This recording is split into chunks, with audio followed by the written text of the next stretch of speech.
The political landscape in the Philippines has been shaken once again. On February 5th, 2025, the House of Representatives voted to impeach Vice President Sara Duterte, a move that has sent shockwaves throughout the nation. With 215 lawmakers in favor, far exceeding the required 102 votes, the case now moves to the Senate for trial. The outcome of this process could alter the course of Philippine politics for years to come. The impeachment process began in December 2024, when a series of complaints were filed against the vice president.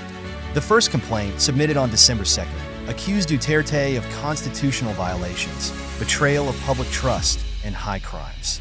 Among the most serious allegations were claims that she issued death threats against President Ferdinand Marcos Jr., First Lady Liza Araneta Marcos, and House Speaker Martin Romualdez. Critics also pointed to her alleged role in extrajudicial killings during her tenure as Davao City Mayor and her failure to respond effectively to China's increasing aggression in the West Philippine Sea.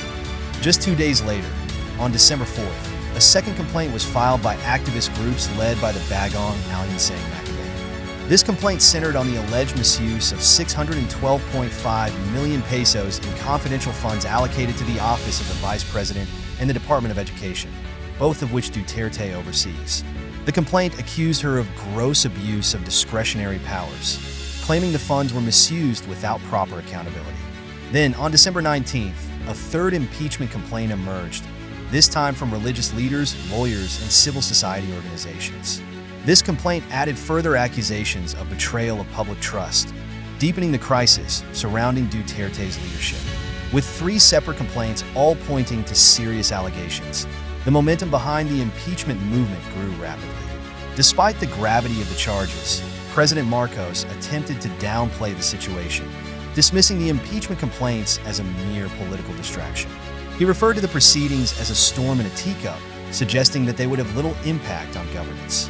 However, the overwhelming support for impeachment in the House of Representatives told a different story. The political alliance between Marcos and Duterte, once seen as an unbreakable force under the Uni-Team banner of the 2022 elections, now appears to be crumbling.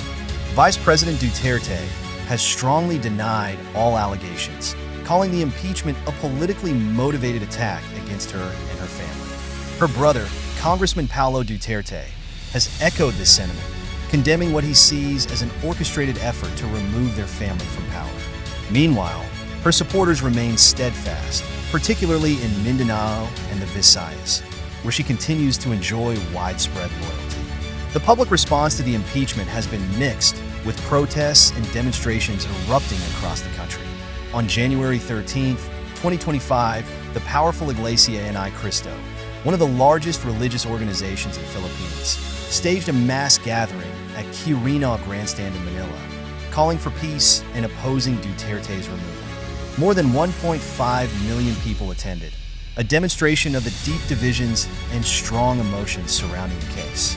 With the impeachment now in the hands of the Senate, the next phase of this political battle will soon unfold. A trial will determine whether Sara Duterte will remain in office or face removal and a lifetime ban from holding public office. The Senate, composed of 23 senators, will act as jurors, with a 2/3 majority vote required for conviction.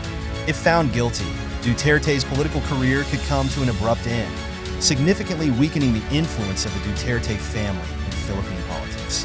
This impeachment marks only the 4th time in Philippine history that a high-ranking official has faced such proceedings.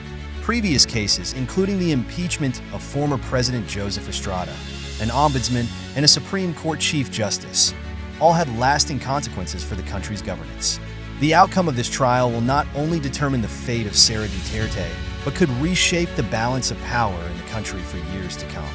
As the Philippines awaits the Senate's decision, this impeachment saga highlights deeper issues within the nation's governance. It raises fundamental questions about transparency, accountability, and the consolidation of political power. Will this trial lead to reforms that strengthen democratic institutions, or will it deepen the already entrenched divisions in the country? One thing is certain. This moment will go down as one of the most defining political events in modern Philippine history. The country stands at a crossroads. The next few months will reveal whether Sara Duterte will survive this political storm or if her tenure as vice president will come to an end. The world watches as the Philippines navigates yet another test of its democracy, one that could have far-reaching implications for the nation's political future. Thank you for tuning in. If you found this valuable, please show your appreciation by giving a thumbs up and subscribing to OHA News Asia, your trusted source for knowledge always at your fingertips.